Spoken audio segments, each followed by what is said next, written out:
He owns and operates the Pack-A-Day podcast that airs 365 days a year with over 12 million views on YouTube. A new adventure begins.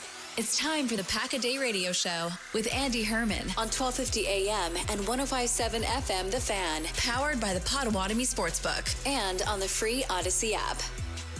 Yeah, he's doing a great job. He continues to grow as a player. It's amazing where he was when he first came in to where he is now in terms of, he's transformed his body.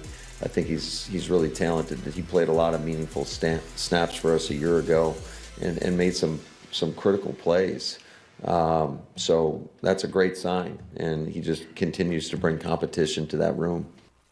Good morning, Packers Nation. Welcome into the Pack-A-Day radio show. That was Matt LaFleur talking about Tommy Wirtz playing in the All-Star game this past weekend. He's transformed himself into a heck of a defender. We're going to talk about that in just a moment. That was actually Matt LaFleur talking about Carrington Valentine, of course. And Carrington Valentine's had a really nice start to practice. We'll talk about that as well. We are live, of course, from the 1250 AM and 105.7 FM The Fan studio, powered by the Potawatomi Sportsbook. We got Mark Eckel, PackerReport.com, Pack-A-Day podcast coming up at 8:20 a.m. this morning. Also would love for you to join the show. Multiple ways for you to do so. Nicolay Law Fan Talk and text line 414-677-1250. Also, if you're joining us on YouTube, which is another great option for you, you can comment right in the chat and we can get your questions that way as well. If you are watching on YouTube, get those questions in and we should be able to get to a variety of your questions throughout today's show, I should say. We've got day 3 to go over, which is happening on Friday. Day 4 was yesterday. Today, the pads come on from day 5. But what everyone's really wondering about, Tommy, the softball game happened yesterday. The Mason Crosby, Jordy Nelson, Tim Mastay, Tommy Wirtz softball game. Tell us all about it, and welcome into the show. Of course. Yeah. Thanks, Andy. Had a great weekend. Border Brouhaha was awesome for Make-A-Wish, Wisconsin. Shout out to the Beloit Sky Carp. They were great. They were awesome hosts during the entire event. And obviously, we had a lot of Packers in Beloit. Mason Crosby, Jordy Nelson, Tim Mastay, Brad Jones, all there. Bonnie Blair, 5-time Olympic gold medalist, was also there. It was an awesome event. It was so cool. They had a great venue for us there. Good crowd that showed up. Jordy and Mason and anyone else who wanted to. Pretty much all the autographs you can imagine. They stayed for everyone. And it was a great cause, too. They would auction off the jerseys. Someone did buy my jersey for a $100 buyout. No big deal. Nice. It was my mom. But, it was a great time. It was awesome. Everything went back to Make-A-Wish. Hopefully, this is just the inaugural, and then next year we can call it the second annual. So I love that. Absolutely love it. You're burying the play of the day. You're burying the play out in left field that happened. That was absolutely epic. You got to tell the people. Yeah, I will. I'll see if I can find a way to throw it back into the video here. But we did have. I had to let him know, Andy. I had to let him know. I was doubted a lot on my athleticism. Athletes come in all different shapes. And, I showed out in the first inning. First inning right away. Made the Beloit Sky Carp Instagram for it. Laid out for it. Dove. Made the play. Can't dive and miss. So, nope. Slid and made the play. I'm not surprised. Everyone else is surprised. That was more or less what I was trying to do. I had the Crosbys, both Mason and Molly, both just giving me a hard time about it. They didn't realize. They doubted. They doubted me. And then, I just proved myself. Like I said, it might be a big play to everyone else. For me, it's routine. Routine, yeah, absolutely. So what's going through your head as that ball's coming to you, and you're gonna have to make an aggressive play? Were there men on base, or that was the third out of the inning? Yeah. Okay, look, there you go. Yeah. No. I'm going through my head thinking at worst case scenario this is going to be funny, and at best case scenario you're gonna do some damage here. So that was awesome. It was a great play. I had to lay out for it. I'm not gonna not try. I did realize though, Andy, that I have 2 speeds. It's 0, it's 100, and it was like 100 degrees on that turf yesterday in Beloit. So to have that all in inning 1, I was feeling it by inning 2.5. Bottom of the second, I was already like, okay, like business decisions from here on out. You did what you needed to today. See, you did this wrong. You should have went full Costanza and just after making that play, just been, I'm done. That's all you need from me. I need a sub. Somebody else is coming in now. You already made your presence felt at that point. 0 for 2 with 2 flyouts to the outfield. My goal was no grounders and make some noise, and we did that. So we're all good. Mission accomplished. Well done and an awesome cause overall. Did your team win? No, we were Team Illinois, technically. So I don't know what I did to get put on Team Illinois also. But, I mean, I was on Team Illinois with Jordy Nelson on top of that. So it makes no sense that we were on that. But it was you can't put Jordy Nelson on Team Illinois. That's unacceptable. Yeah. So the border brouhaha was supposed to be Wisconsin versus Illinois, which made sense. Like, you got to let Mason's team win. You got to throw them a bone every once in a while. But they had some pop on the other side. I think we lost 11-7, if I had to remember correctly. But they hit a grand slam and a 3-run homer in that game. So it was literally 2 swings, and that was the difference in the game. Pitching was obviously the problem. Not defense. It was obviously pitching. Jordy's ERA went through the roof yesterday. Through the roof. Not ideal, Jordy. Get it together. All right, we've obviously got a lot of Packers practice to discuss as well. As I mentioned, we had Friday's practice and yesterday's practice. Yesterday, sweltering heat, as you mentioned, Tommy, at the baseball game. It was the same over at Ray Nitschke Field as well. Let's start with some of the key takeaways from Friday first, and then we'll get to what happened yesterday. Play of the day on Friday. The defense had really been sort of dominating the 2-minute drills, and they went through the 2s, the 1s, and the 3s in that order. And the defense just kept coming up with stops. And my guess here, I don't know this for, verbatim, but for as long as I can remember, when they do the 2-minute drills, they do the 2s, then the 1s, then the 3s, and then they're done. They don't go any further from that. They don't do anything over or whatever. So they do the 2s, they do the 1s, they do the 3s. If I remember correctly, Sean Clifford did drive them down for a field goal, so that was a solid drive from the 3s. But then they gave the 1s another shot. I think, quite frankly, my guess here is that the 1s were just a little bit frustrated. Defense was getting the best of them in the 2-minute drills as of late. We're getting the best of them on that day. I think the 1s wanted a little bit of revenge and said, give us another shot. They go out there again. 1s get one more chance to drive down on the 2-minute drill, and they have an opportunity. Romeo Dobbs along the right sideline has about a step, maybe even a step and a half on Keyshawn Nixon, and Love goes back to throw, throws it up, and is about a yard and a half short, so Keyshawn Nixon can catch up to it, bats it away, and it falls incomplete. Nice play to catch up by Nixon. Good route by Romeo Dobbs. Needs to be a better throw from Jordan Love. So, just when you're maybe thinking, all right, just going to be the defense's day again, Jordan Love comes back, atones for his sins, and Dontavian Wicks runs a beautiful post route, gets by the corner, beats the safeties, gets open. Jordan Love finds him, steps up in the pocket, throws across his body on a 50-yard bomb into the waiting arms of Dontavian Wicks for the walk-in touchdown. So beautiful play by Wicks, beautiful play by Jordan Love. That was definitely the play of the day. Dontavian Wicks, for all the questions about drops and everything like that, had caught everything his way up until that point. The one caveat was a little bit later in practice. There was a ball from Jordan to Wicks over the middle of the field that I would say, Wicks had the opportunity to come up with. On this particular play, Nate Hobbs goes through Dontavian Wicks, maybe a little bit early, definitely a bit too physical for what Matt LaFleur wants. Matt LaFleur talks to him after. Matt LaFleur talked about Hobbs in the press conference yesterday as well, about just needing to kind of tone that down. He loves the mentality. It was nothing malicious, but you can't go through the player. And so I'm willing to give Dontavian Wicks a little bit of accident forgiveness in that particular situation. But overall, it's been a great start to camp for Dontavian Wicks. And that 50-yard bomb from Love to Wicks has been the best play offensively for the Packers through 4 days of training camp as well. The player of the day on Friday was birthday boy Brandon McManus, who has now been 15 of 15 kicking field goals in camp. He did not do any kicks yesterday, but 15 of 15, 33, 33, 38, 40, 41, 41, 43, 44, 46, 46, 46, 48, 51, 51, and 56 yarders he has already made in camp. And he is so much in the zone that there was one particular kick that he was frustrated with, and he thought he missed it. And it was still pretty darn close to going right down the middle. Like, it was just a little bit off from his normal trajectory. And I'd love to talk to Mason about this. Tommy, maybe you can have an opportunity to ask him later today. But one of the things that I've noticed with kickers is the less it seems like they are trying, the more it feels like they are kicking with confidence and that it's just going, again, right down the middle. I saw last year some of the guys like Narveson and Anders Carlson, Greg Joseph, it felt like they were trying to guide the ball. It felt like they were trying to kick it through,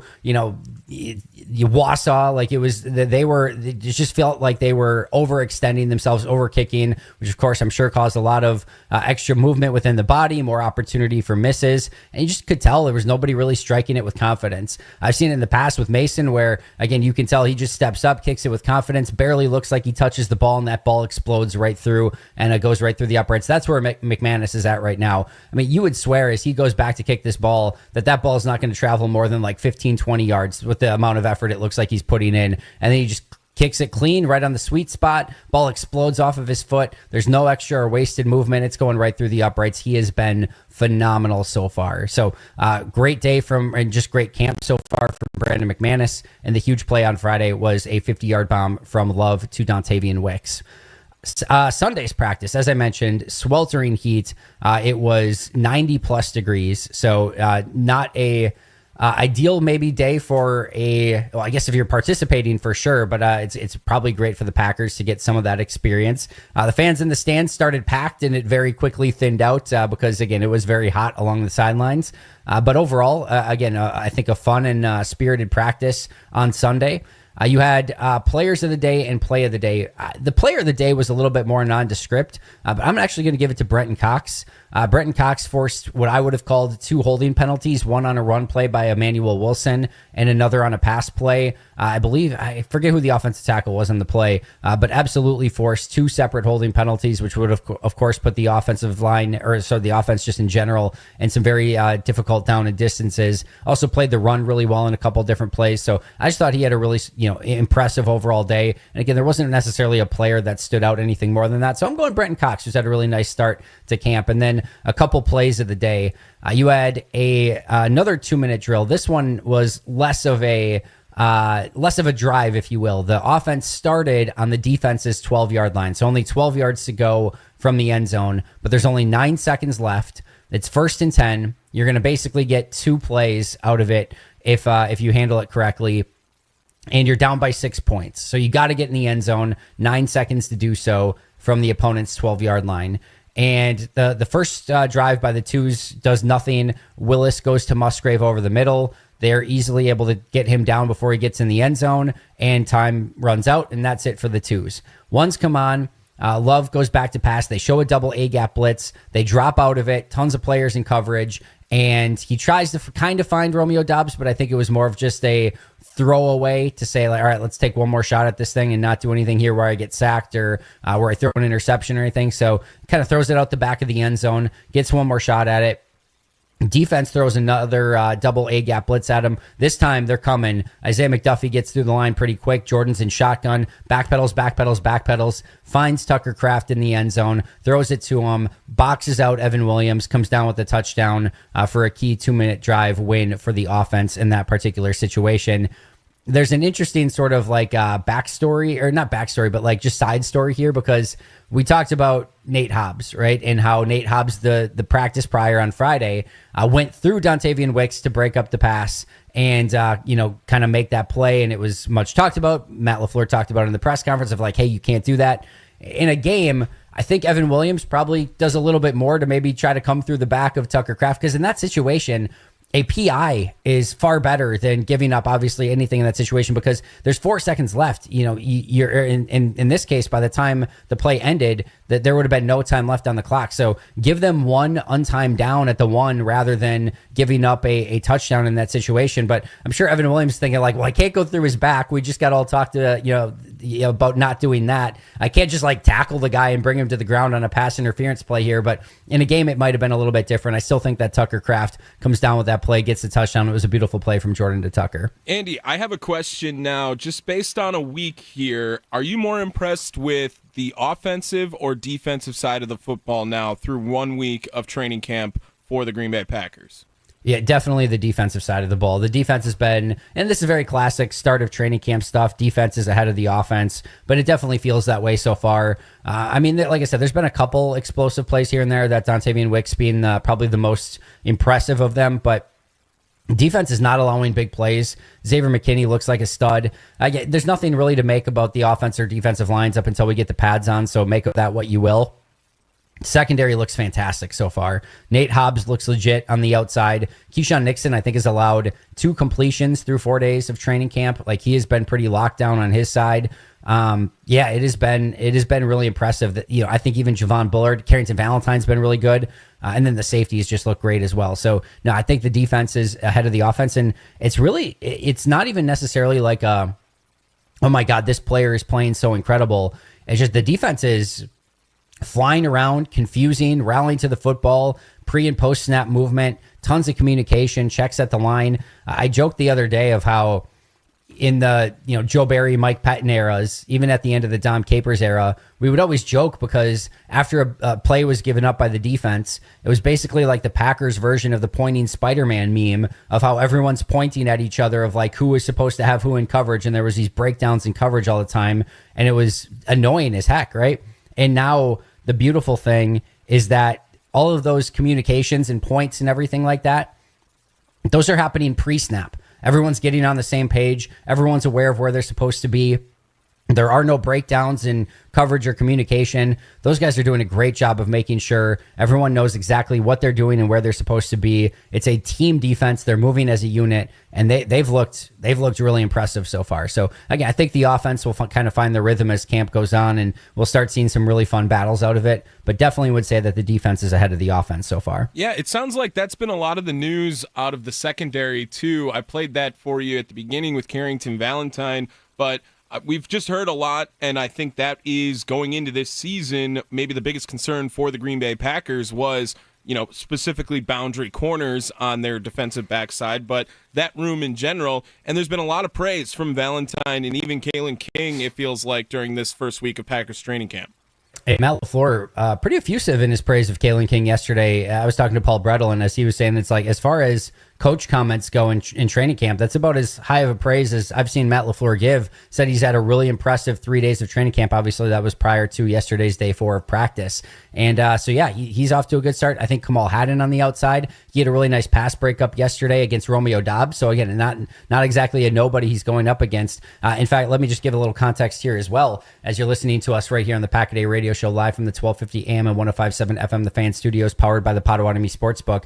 Love and Dobbs have this play in the front of the end zone, right at the pylon, and Dobbs does this move and then looks like he's going to come with I don't know, I would say call it a post, and then right as he's about to make his break, Love will throw it to the front of the pylon, and Dobbs just cuts off his route, turns around, puts his hand out, snatches the ball right at the front of the goal line, and the defender's just like, what in the heck just happened? It is a beautiful play. I've seen them run. This is the first time I saw it run in this training camp. I saw him run it multiple times last training camp. It is a sweet play. It is not something that is very easy to defend. I cannot tell you 100% for sure if that's the play that they ran, but it was Romeo Doubs right at the front of the pylon, right where that play is normally ran. And Jordan Love throws it with anticipation. Kamal Haddon all over it, pass breakup, beautiful play from him. So again, you are seeing these corners. And again, it's funny because it's the most talked about position of the entire offseason of, not having enough players, not having enough depth. And I'll give the lame sort of usual caveat. Nobody's crowning anyone through the first 3 to 4 days of training camp. There's a long way to go. There's no Justin Jeffersons out there yet that these guys have to defend. So we'll see what that looks like, come game action, and what Amon-Ra St. Brown can do in week 1 and those sort of things. But early returns from the defensive backs have been really good. And yes, I would say again that the defense has been ahead of the offense. Speaking of which, the other really fun play from yesterday that I wanted to go over, Jaden Reed gets the ball. It's an end around reverse, one of those type of plays, jet sweeps, and he's coming along the outside, gets a couple blocks, is about to come down the sideline. I joked about this on today's Pack-A-Day podcast, but if you're familiar with the original Jurassic Park, which is now, I think it's older than you, right, Tommy? Oh yeah, I think so. Well older, yeah. So anyway, so that's it's an older movie now, but if you're familiar with the original Jurassic Park, there's a scene where they're in their little Jeep or whatever, and there's a T-Rex behind them, and they're driving away from the T-Rex. The T-Rex is chasing them, and they're looking in the rearview mirror and just seeing this behemoth T-Rex chasing them and catching them from behind, all right, or trying to catch them and gaining on them. There's this moment where Jaden Reed's going down the sidelines. I'm watching this thing right in front of me, and behind him is Rashawn Gary playing the part of the T-Rex, just this behemoth of a human being, somehow chasing him down from behind, and you could just see him gaining on him. It is the scariest sight, because it's, again, right, like, I'm in the eye line of this happening, to the point where, like, if this goes aggressively out of bounds, I'm about to get run over by Jaden Reed and Rashawn Gary.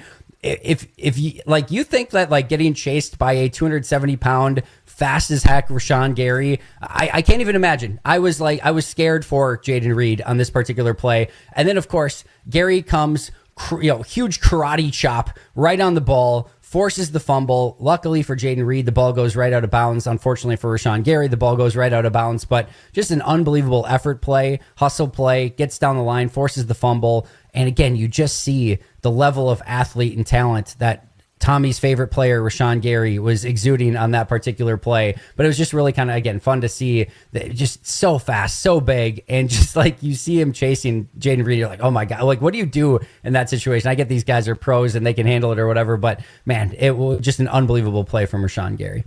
Yeah, I mean, the dinosaurs don't win in that movie, Andy. They don't win. They do not. No. They do not. No. And he didn't here. Technically, the ball did go out of bounds. So fun play from Rashawn Gary. Jaden Reed, a little bit of a slow start to camp for Jaden Reed. Hasn't done much of anything. In fact, the most noteworthy play from Reed has been a fumble that was caused by Rashawn Gary through 4 days. So hopefully we see a little bit more from him here in the coming days. Doesn't mean a whole heck of a lot. Again, a lot of guys on that offense that need to get the ball. They're rotating in like a billion wide receivers that they have. So much ado about nothing so far, but would like to see a little bit more from Reed going forward. We've, of course, got day 5 of Packers training camp coming up today. The pads are coming on. There's a lot that we're going to be looking for with that. We'll talk about that a little bit more later. We've got Mark Eckel coming up, Pack-A-Day podcast, PackerReport.com. Mark does a tremendous job covering the team. He's going to be joining us here in just a moment. Weather right now, Milwaukee, 77 and fair, high of 88 today. There is a heat advisory out there, so be aware of that. Low of 71 later tonight. If you missed anything, you can check us out over on YouTube, thefanmilwaukee.com, the free Odyssey app. Lots of different ways to check us out throughout the course of the day. We will be right back with Mark Eckel on the Pack-A-Day radio show, powered by the Potawatomi Sportsbook.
Welcome back to the Pack a Day Radio Show, live from the 1250 AM and 105.7 FM The Fan Studios, and powered by the Potawatomi Sportsbook. Just a reminder that the Mason Crosby Show with Mitch Thunder Nellis is coming up next from 9 to 11 right here on The Fan. So when we get done here with the Pack a Day Radio Show, you're not going to want to go anywhere because it's Mitch, it's Mason. What more could you possibly want in life? Right now we are joined on the Fan Guest Hotline, powered by Gruber Law, the one and only Mark Eckel. You can find Mark on social media at MarkEckel08, PackerReport.com, Pack a Day Podcast. Mark, it is wonderful to be talking to you. How are you doing, my friend? I'm good, Andy. How are you?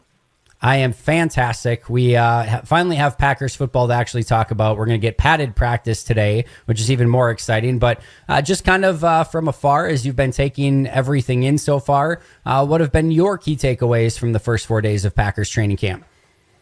Well, like you said, from far away. I guess the most interesting thing to me is they really did move Bo Melton to the defense. He's going to be a quarterback. I mean, he's not even. It doesn't even look like he's ever going to see wide receiver again. Which at the beginning it looked like he might try to do both. But so to me that was interesting.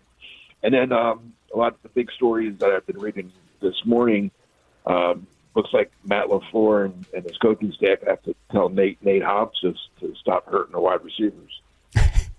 Yes, that was an interesting storyline over the weekend. As Matt said yesterday, he didn't think it was anything malicious and loves the intensity. One of the reasons that they wanted to bring him in and that they liked him for their defense is because of exactly that type of attitude, but obviously just can't go through players in practice and you want to take care of your teammates. So I think you got the message. I don't think it's going to probably be an issue again. So we'll see. I think probably going to tone it down a little bit. But yeah, the Bo Melton thing is very interesting. Obviously over on Packers.com, he's no longer a wide receiver. He's a corner, switched from 80 to number 16. So yeah, it is a full transition for Bo Melton, and I'm interested. That the depth chart at corner is not super deep, although there have been some really good plays from Kamal Haddon. Kalen King got a lot of praise from Matt LaFleur yesterday, but there's still certainly opportunity in that secondary to try to earn a roster spot, and we'll see if Bo Melton's able to do it.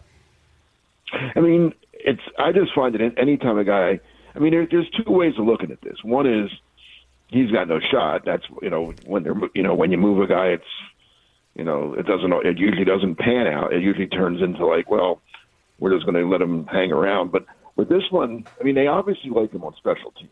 Yep. He's been a pretty good special teams player for him. So I think maybe they're trying to find a way to keep him. Like there was no way he was going to make the team.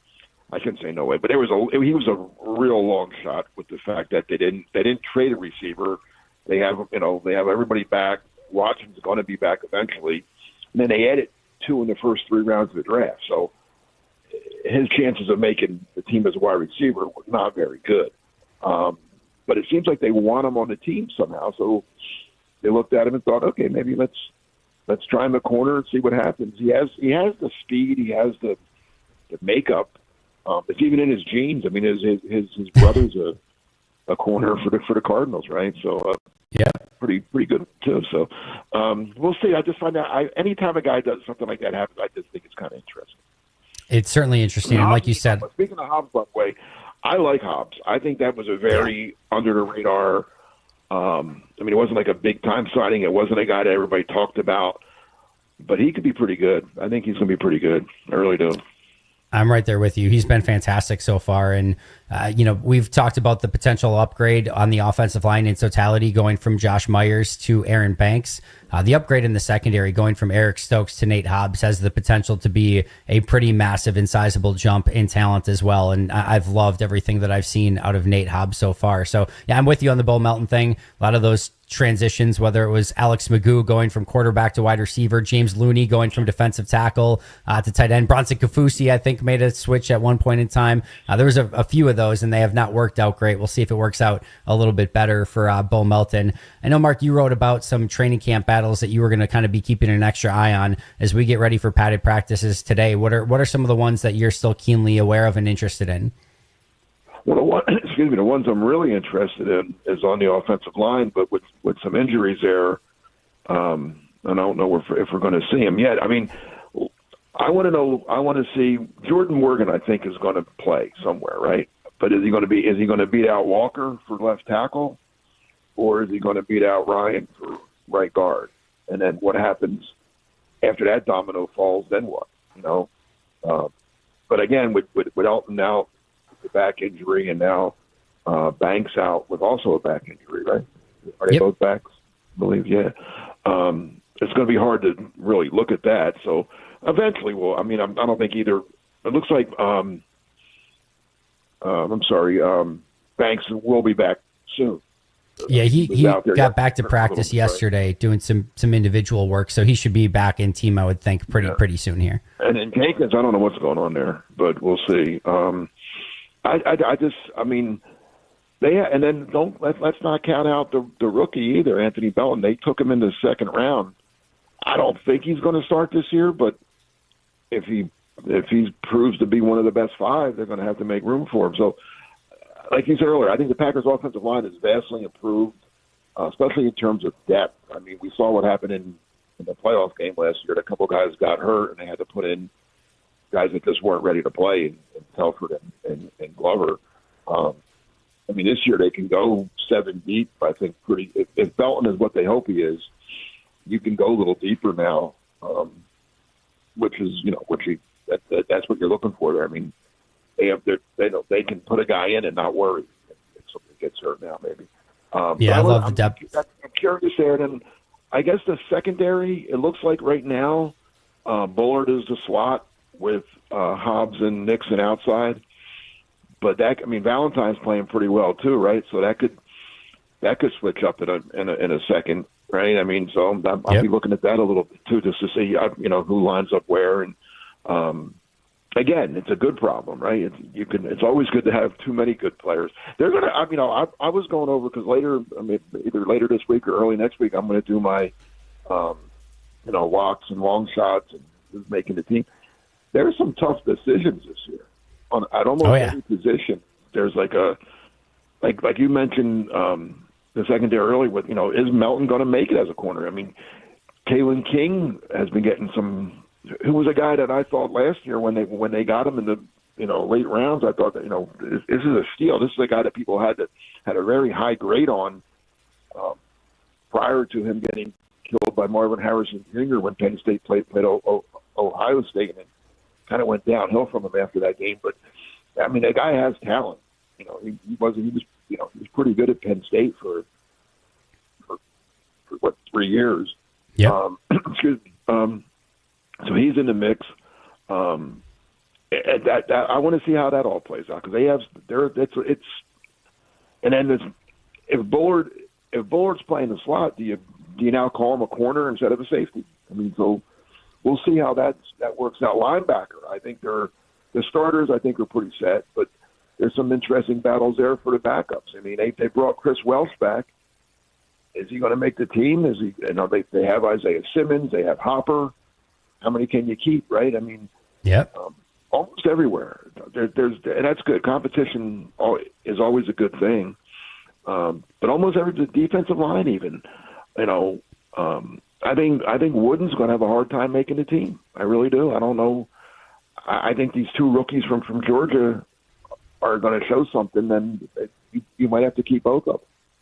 Yeah, Stackhouse had a nice day yesterday with a couple big run stops, and then obviously I doubt they're going to cut a Warren Brinson, but we'll see how that kind of plays out. Even running back Chris Brooks, Emmanuel Wilson almost looks like running back 4 at the moment. That's a really interesting battle. They could just keep 4. That's possible, but that's an interesting one as well.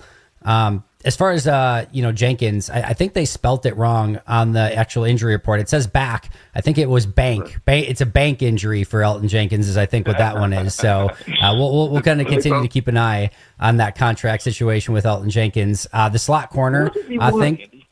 What's that? What does he want? Do we know what he wants? It sounds like it's more 2026, where right now the Packers can cut him in 2026, save $20 million. Jenkins has no leverage. I think, I'm sure him and his agent don't want a similar situation to what happened with Jair Alexander this year to happen to him next year, where the Packers have all the leverage and he has none. So we'll see. I think he just wants a little bit more guarantee in 2026 that he's going to be part of the Packers and that contract's going to come to fruition. That's my read on it, but it's tough to say for sure because obviously, it's right? What's that? He has not said anything. No, we have not heard anything from Jenkins. Okay, that's what I'm saying. So we don't know because we're all guessing, and that's a pretty good guess that you have. But he hasn't actually said, I want a guarantee. Correct. Or I want to move to Arena. Which, I find the whole thing, because the Packers, they usually do. I mean, that's something that they normally would do. I'm wondering if he is part of their future. I thought he was, but yeah, it's possible he's not. I mean, or at least that they want that option. I mean, that's kind of the way that they set up those contracts, that they have the option at the end of it to say, hey, we want to restructure you, or we're going to cut you or trade you, or we're just going to play you on that final year of your deal. I'm sure they want the flexibility. I'm sure Jenkins wants the guarantee of like, hey, I'm still going to be here and a part of the team. But we'll see how that plays out. Just going back to slot corner really quick. I think they're going to have two nickel defenses. I think on early downs, more run type of downs, I think you're going to see Bullard in the slot with Hobbs and Nixon on the outside. And then I think in more obvious passing downs, you're going to see Valentine and Nixon on the outside with Hobbs in the slot in that situation. So we've seen both of those already, and I think we're going to continue to see both of those nickel situations throughout the course of the season. We're being joined by Mark Eckel. You can find him on social media at MarkEckel08, of course, PackerReport.com and the Pack a Day podcast. I know you've got an article either coming out or it just came out talking about how Zach Tom signed his contract extension, and then you're kind of looking at who could be next for Green Bay. So obviously don't give away everything, but what were kind of your takeaways from that article?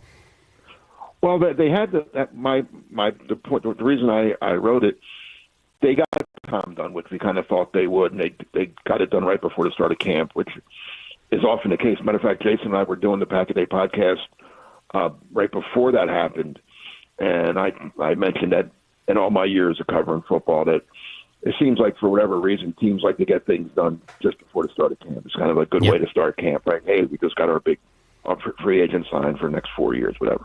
So that happened.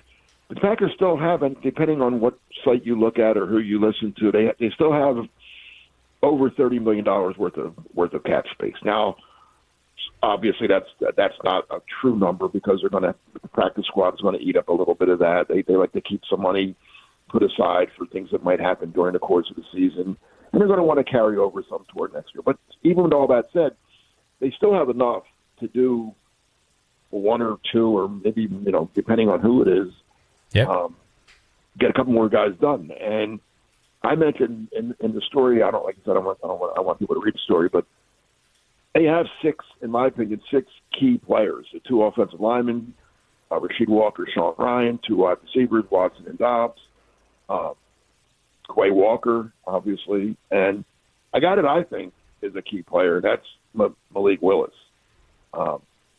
And I point out that everyone thinks, well, he's not going to resign. He's going to go try to get a starting job somewhere. Maybe not. Maybe not. That's all I'm going to say. Read the story, but maybe not. He's an interesting one. If I'm Goody, I'm at least having those conversations. Can we find a way to maybe bump up that pay this year a little bit, but also get an extension done for maybe one, maybe even 2 more years? He's a perfect fit. He's looked fantastic so far. I also know that you wrote another article, again, as we're being joined by Mark Eckel. Find him on PackerReport.com and the Pack a Day podcast, of how Malik Willis might be the best backup quarterback in the league. And I don't necessarily know that I disagree with any of that context. I mean, I'm just amazed at the job that he did last year for them. Yeah. I mean, you could argue that he was their MVP. I know it's hard to say when a guy only played a handful of games, but they don't make the playoffs without Malik Willis last year, in my opinion. I don't think Sean Clifford wins those games. Nope. So, I mean, he won 2 starts, came off the bench and won the Jacksonville game, and left the field with them winning the Bears game. I mean, it wasn't his fault the defense let the Bears go down the field and kick a field goal. I mean, he took them to the go-ahead score. So the 4 games he played, I thought he played extremely well. I mean, he played that second game of the year after only being there a couple weeks. So that, to me, I was just so impressed with Willis last year, and the way he took to the Packers offense and the way Matt LaFleur used, I just thought it's a really good fit. Now, I'm not, again, in no way, because I'm the biggest Jordan Love fan in the world, so in no way am I saying he could challenge Jordan Love. But as you said, I think he is. I mean, I went through all the backups in the league. I mean, Kirk Cousins, if, and that's a big if Kirk Cousins is going to be the Atlanta Falcons backup, and I'm not a Kirk Cousins fan, but he's more accomplished. He's done more in his career than Malik Willis has. I think he's a little overrated. I think he's made his agent is a genius because he's made him so much money for being so very average. I think Seriously. Guy's never won a big game in his life, but Yeah, if Cousins is if the season starts and Cousins is still the Atlanta Falcons backup, I got to say Cousins is better than Willis. The other one I said that I have to think about is Cooper Rush, because he's won some games as a backup in Dallas. Yep. I forget. I'm top of my head now. I forgot where he is, but who is he with? He's in the AFC, right? He's with the Ravens. Yes. Okay. So he'll never play either, but. Probably not. Lamar's he's had his problems at times, so maybe getting hurt. So you never know. Russ has been he's done some good things too. But other than that, Willis is right there. I mean, I'll take him over all those old retread Marcus Mariota types. I'd rather have Willis and some of the younger guys we don't know yet. So no, I think I would love to see the Packers keep him for a few more years. I mean, that was a great trade that they made last year getting him. I mean. Tennessee had 3 quarterbacks, and I guess they thought Willis was 3, and they traded him. And I remember, the best one.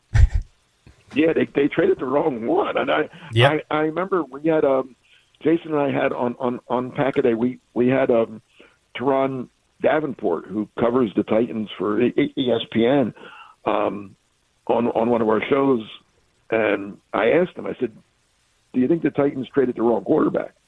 And he kind of laughed. I don't think he wanted to come out and say that, but I think he believed it, because I'll tell you right now, I'm taking Willis over. Well, now they have Cam Ward, but I'm taking him over Rudolph or Levis. Without doubt. For sure. I think he showed that last year. I mean, the guy had potential when he was at Liberty. You knew he was raw. You knew he played, at a smaller school. He's not coming from Alabama or Georgia or, a big-time program. So, I mean, if you take that guy, you got to give him time, right, to develop. Tennessee kind of rushed him in a little bit, then they took Levis, then they did other. It was just a bad situation for him. And he comes to Green Bay. He has to play week 2, which was, wow. And did very well. I don't know if you remember this too, but Malik was asked about preparing for the games and things like that. He said when he started in Tennessee during the week, he never got any live reps in practice the week of, because they were just doing walkthroughs, and just never felt prepared for his starts in Tennessee. And obviously went through coaching changes and everything like that. So it sounded like quite the nightmare situation for, like you said, a guy that was drafted in the third round, I believe, as somebody that was going to have to be a draft and develop sort of player. And Tennessee didn't seem like they ever put the time, effort, and energy in. They quickly soured on him, got rid of him for a throwaway 7th round pick, basically, which the Packers basically got back in the Preston Smith trade, by the way. So, just an unbelievable work by Goody and everyone to kind of get that in. And then, of course, Matt putting in an offense that would help Malik Willis be successful in such a short period of time and with a quick turnaround. So, well done by everyone involved. And I'm with you. He's in that conversation for best backup quarterback in the league. And if they could find a deal for him, I think it would make a ton of sense. Mark, we got to get out of here, but I appreciate you so much. What are you working on PackerReport.com, or anything else you want to plug on the way out?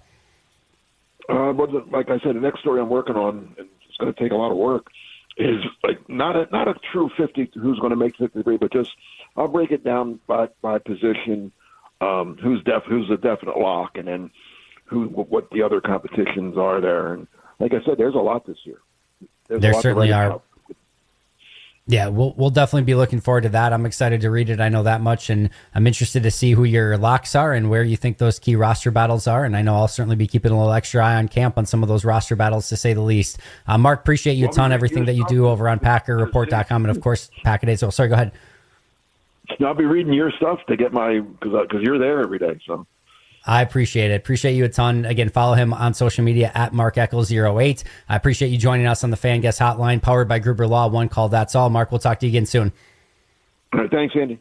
I appreciate you. That is, again, Mark Eckel. Make sure to check out his work over on PackerReport.com. This is the Pack-A-Day Radio Show, and we're going to be right back right after this.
touchdown.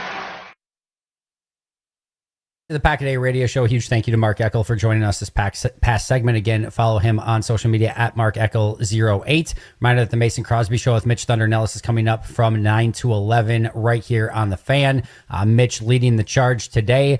Also, an important PSA for our listeners. The Pack a Day Radio Show is also a podcast. You can find us anytime on Apple Podcasts, Spotify, wherever you get your favorite pods. Catch the full episode, listen by individual hour, or jump straight to the highlights. Just open your favorite podcast app, search Pack a Day Radio Show, hit that follow button so you get every minute of the show your way and on your time. Of course, you can find us on YouTube as well. And while you're doing so, make sure you're checking out the Pack a Day podcast. Tommy, we've got a leadoff show for Brewers Cubs. It's kind of important. It's kind of a big deal. It is. It's a very fun series this weekend, or these next 3 days now. After a very underwhelming weekend, it felt like from Brewers Marlins. Marlins are sneaky, really hot right now for Major League Baseball standards. I think they've won like 5 or 6 straight series now after that one. But the Brewers able to fight back yesterday. That felt like a pretty much needed victory after the first 2 games and how they went against Miami. And now this is it, right? Here's another measuring stick. Jacob Mizorowski gets to take on the Cubs for the first time after they totally ducked him with a really Mickey Mouse rain delay the last time. So everyone excited to see that. And 3-game series against Chicago here. So not only is the parking higher, but also the stakes now for the next 3 days, Andy. Love that. Very well said. Yeah, should be a really fun one. It's going to be must-watch baseball over the course of the next few days. So cannot wait for it. And it's going to be an epic series, to say the least. Hopefully the Brewers can put their best foot forward and take some control of this division and really Major League Baseball in totality. We listened to that audio from Israel Abanikanda at the onset, and that is your Packers' newest running back. They picked him up over the weekend. He has now had the opportunity to have that practice on Sunday. He was a draft pick a couple years ago by the Jets, was really high on him coming out of college. He's still only 22 years old, so he's very young. There are running backs in this draft that are like 2 years older than him, so he's still very young, was very talented, had a 9.8 relative athletic score. So he's somebody that I'm interested to see what he can do. Potential practice squad candidate. I think it's going to be difficult for him to push, Chris Brooks or Emmanuel Wilson at the moment, but we'll see what he can do. Take it one step at a time, and certainly a worthwhile waiver claim for Green Bay. All right, Tommy, I've got a quiz for you. Uh-oh. There are 7 players that are announced in the 99 club for Madden this upcoming season. Okay. How many of the 7 can you name? 5 easy. Easy Okay. 5. Yeah. Okay. All right. I'll start with Justin Jefferson. Okay. You're 1 for 1. Patrick Mahomes. 1 for 2. Ooh, okay. Lamar Jackson. 2 for 3. Okay. Give me Jamar Chase. 3 for 4. Trent Williams. 3 for 5. Oh, he's not either. Hey. That was my 5. That's all I had for 5 right there. Is Joe All right, Burrow you got 99? 3 out of the 5. What's that? Is Joe Burrow 99? Joe Burrow is not a 99. Okay. Yeah, I'm out. I'm out then. I'm All done. right. You've got, I'll give you one hint. You've got an offensive tackle, a running back, a quarterback, and a defensive end. Okay. Saquon's a 99. There you go. I have another quarterback, you said? Josh Allen? Quarterback, Josh Allen, there you go. Okay. And then you've got a defensive end and an offensive tackle. Ooh, I would have thought it was Trent Williams if it was an offensive tackle. That's got me in a Me blender. TJ Watt, Micah Parsons, one of those two? Miles Garrett is the defensive end. Lane Johnson is your offensive tackle. Okay. So you got Lane Johnson, Lamar Jackson, Jamar Chase, Saquon Barkley, Justin Jefferson, Josh Allen, and Miles Garrett as your 99 overall rated players in Madden this upcoming season. All right, before we get out of here, let's get to our Potawatomi Sportsbook final thought of the day.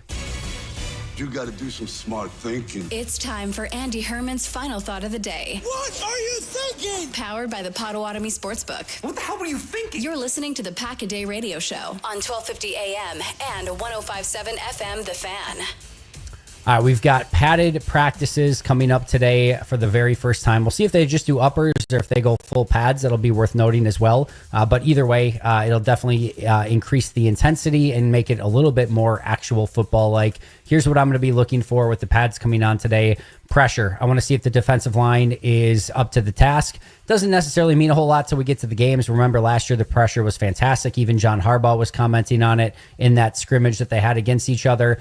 So it doesn't mean everything, but I would love to see that pressure pick up from especially the guys like Kenny Clark, Devontae Wyatt, who's had a small or a quiet start to camp so far, along with LVN and Rashawn Gary. Looking for short yardage and goal line situations. This offensive line brings in guys like Anthony Belton and Aaron Banks. I want to see if they can be a little bit better in those short yardage. Of course, Josh Myers is gone. We know right now Banks might not be practicing and Jenkins isn't out there, but still want to see a little bit of improvement from the offense in that regard. I'm looking for a pickup in intensity with those pads coming on. Matt LaFleur mentioned yesterday we might even see some live tackling periods. Usually that's at the end of practice for some of more like the 2s and 3s type of guys, but we'll see if we get some live tackling in some of these practices, which would be really fun. The trenches in general, again, we've talked about it. Tough to keep an eye on anything in the trenches, whether it's on the offensive line or defensive line, just because it's not real football. We're now getting close to real football, and we're going to see that intensity pick up, and we're going to be able to glean a lot more from those two individual groups. The standouts start to mean a lot more. Again, sometimes in shorts and a t-shirt, guys stand out, but when the pads come on, you start to really separate players and see who is actually playing at a higher level. We're going to get to see some one-on-ones, both corners versus wide receivers and offensive linemen versus defensive linemen. So that should be fun. And of course, with the uptick in intensity, maybe some tackling periods and just some more physicality, there is that opportunity for injuries as well. So we'll be keeping an eye and hoping that there's no additional injuries that take place over the course of these padded practices. That is what I will be looking for with the uptick in intensity and with our padded practices starting today. Of course, I will be out there at practice. Make sure you're following along for all of the updates and, of course, all the shows right after on the Pack-A-Day podcast as well. Tommy, that's all I got for today. Anything you want to add in before we get out of here? No, great job, Andy. Thanks for the time today again. You've been killing it. Keep killing it down Appreciate over you, at friend. Packers Practice, my friend. I will definitely be doing so. And then, of course, we'll cover everything here tomorrow on the Pack-A-Day radio show as well. Mitch, Thunder Nellis is coming up next, of course, on the Mason Crosby Show. So do not go anywhere. 9 to 11 right here on the Fan. Thank you to you as well, Tommy. Always appreciate you. You can find the Pack-A-Day podcast 365 wherever you get your favorite podcast. Great show today, breaking down all of yesterday's practice. Back tomorrow with Kyle Malzahn. We are going to be talking to him from WFRV Sports in Green Bay. He's been out at practice as well, so should get a fun update from him. This has been the Pack-A-Day radio show. Enjoy your Monday, and of course, go Pack Go.